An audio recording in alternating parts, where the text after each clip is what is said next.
32. Монголчууд олуулаа болох элэг нэгт монголчуудаа их нутагтаа ирэх санаачлагыг улсын хурлын эндэр дээрээс би зарласан байгаа. Манай маш олон монголчууд гадагшаа ажиллаж гэн, сурж гэн, явж гэн, гэр бүл болж гэн. Одоо ингээд аав ээж хоёр нь Монгол улсын иргэн гараад хүүхдэн төрдөг. Одоо хүүхдийн төрөхөд бүртгэгчж авдаггүй шүү дээ. Одоо хуулиар Монгол улсын иргэнээс хүүхэд төрсөн бол гадна төрсөн ч гэсэн бүртгэж авъя. Дээрээс нь төрснийг эрчилгээ өгье. Монголдоо эргэж ирэх гэж байгаа бол гадаад паспортыг өгье. Манай хүү сурахаар явсан тэнд одоо ингээд хүнтэй суусан гэсэн ачаа үзмээр байна. 20 жил ачаа хүлээж гэн гэсэн аав ээжүүд Монголд байдаг юм а. Хүүхдээ хөдлөөд ороод ирэхэд нь Монгол улсын иргэн шиг угтаж авдаг бол яа л гэж байгаа. Энэ бол хамгийн зөв бодлогоо.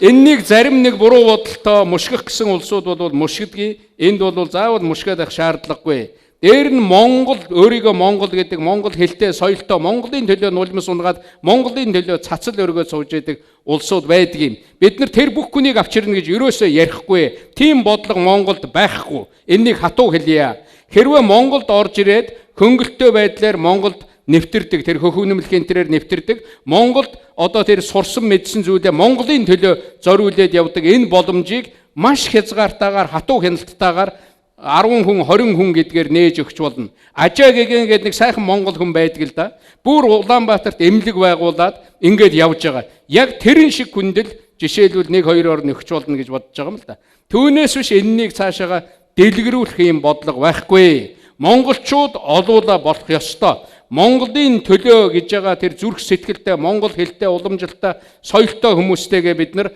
зөв найрсаг харьцдаг байх ёстой гэсэн энэ л бодлогыг хэлж байгаа юм шүү гэдгийг энд хэлье гэж